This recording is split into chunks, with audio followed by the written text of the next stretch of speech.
with that all down, let's get into it here. And we're going to start off with this. You know, one of the surprise programs or projects that James Gunn kind of announced that they were going to be doing and doing soon was a Clayface project. Only James Gunn. This early in a brand new cinematic universe, we'd be talking about doing a movie like Clayface. And yet, Clayface it is.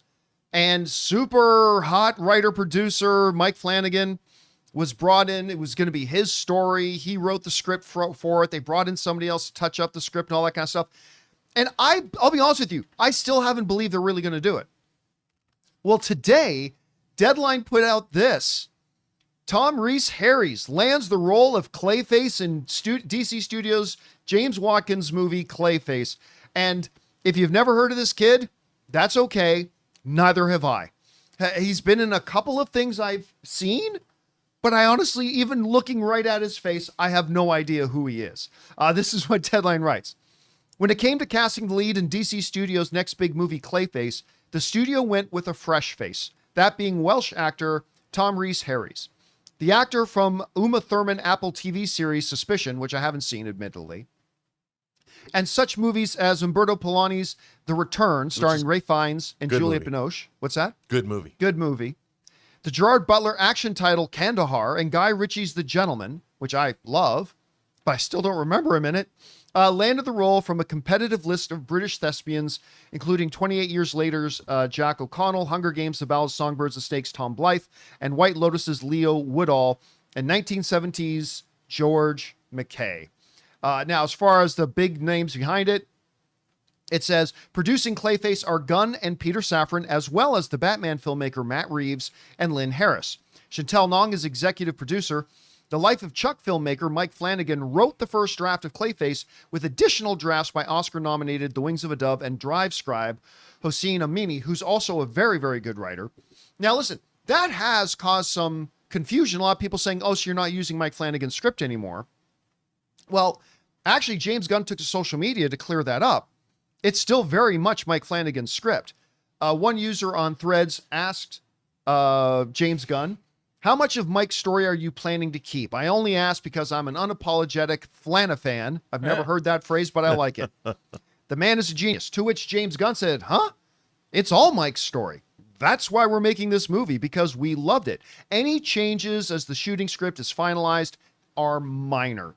I'm a Flana fan myself. So anybody who thought, and you'd be forgiven if you did, when they said they were writing a new writer and maybe you thought they were replacing the script, boy, they didn't give that person much time to write a new script because it was moving around really fast. Now we know why, because James Gunn is saying, oh no, this is still totally Mike Flanagan's story. This is why we're making this movie, because it's his.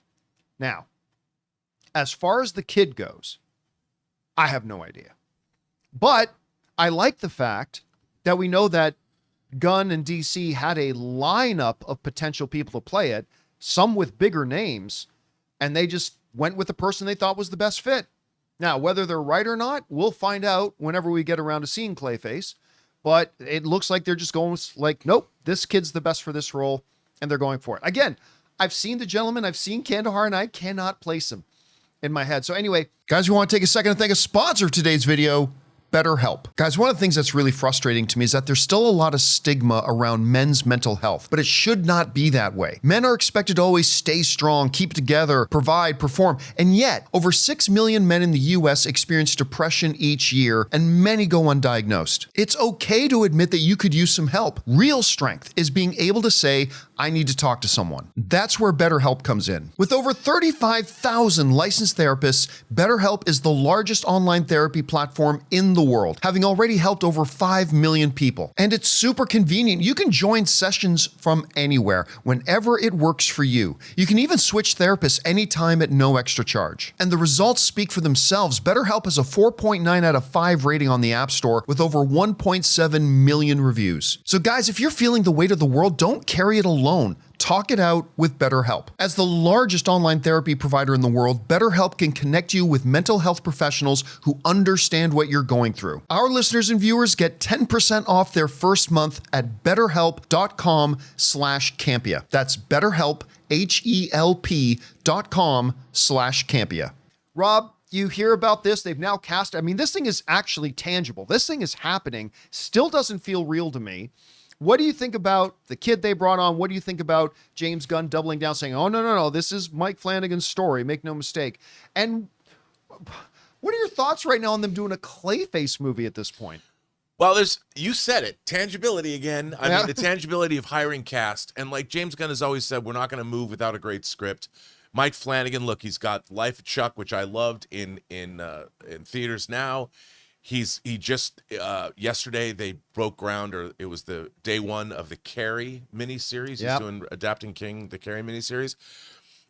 You've got a lead actor who's been cast. I mean, they're moving forward. He's always said the first phase of this DC universe is going to be gods and monsters.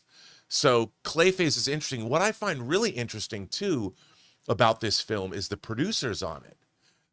You do have Matt Reeves as a producer on it. Obviously coming off of the Batman and coming off of Penguin, so that's interesting that he has something to do with it. Another producer on this movie is a woman named Lynn Harris. Now, Lynn Harris used to be she was a huge executive at New Line, but she was like an executive producer on David Fincher's Seven 30 years ago. Yep. I mean, she's a lifer, man. And to see her come back into the Warner Brothers fold, they went out, I think they produced the Blake Lively Shark movie. Was it The Shallows? No, I don't. Not The Shallows. Shallows was there, but I remember the one. It's actually a good little movie. And Lynn's husband, Maddie Lesham, went off. You know what? They produced The Fifth Wave, which was based on a science fiction novel, which I wasn't a huge fan of that, but it was audacious. It was, but yeah, I mean, they had gone off to try to do their own stuff, but her coming back to Warner Brothers, that's fascinating. So I'm curious about the Lynn Harris, Matt Reeves connection. But this movie, look, like you, it's perplexing that they're going to make a Clayface movie before a Batman movie, before a Wonder Woman movie. It's wild that they're doing this. But they must be doing it because the script is extraordinarily good.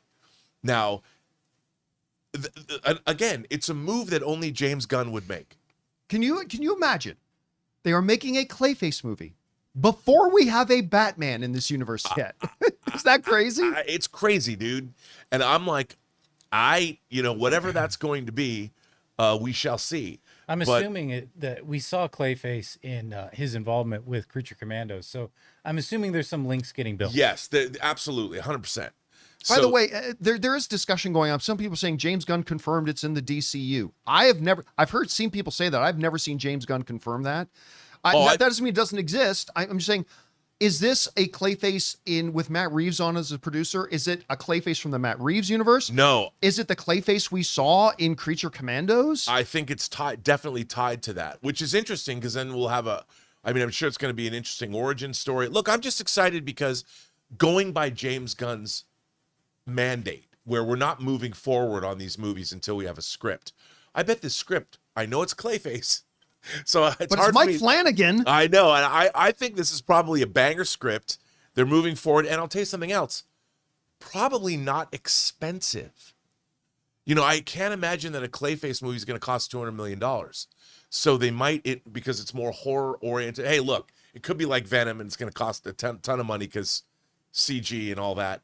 But I would imagine that one of the appeals of a movie like this is it brings down the budget. So they're not going to just make $200 million movie after $200 million movie after $200 million movie.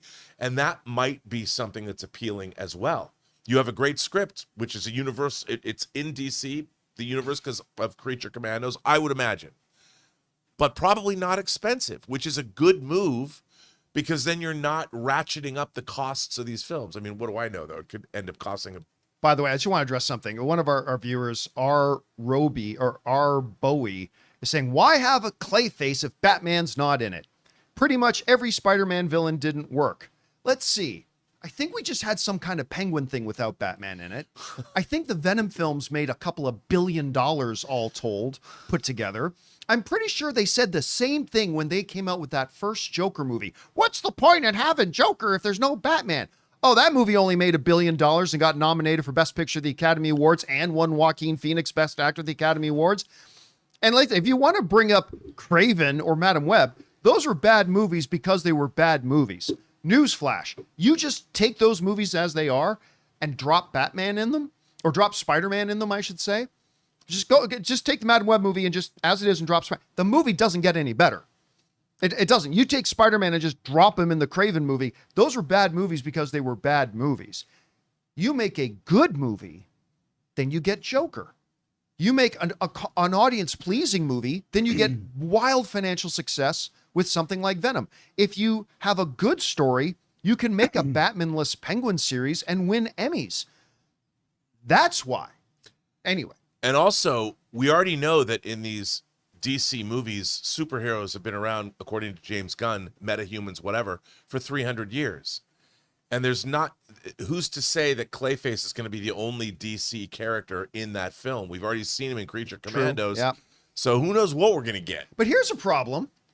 We just talked yesterday on the show about James Gunn saying something I loved, saying, in the DCU, dead is dead. We ain't doing this fake death universe where somebody dies, no problem.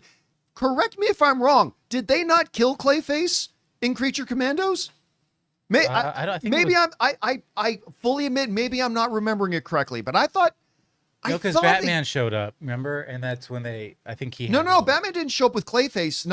Batman showed up in that Dr. Phosphorus episode when it's just the silhouette up on the roof. Oh, right. I thought they killed Clayface. So I don't know. How does that fit in then? Maybe it's a period piece. Maybe it's set in the 1970s.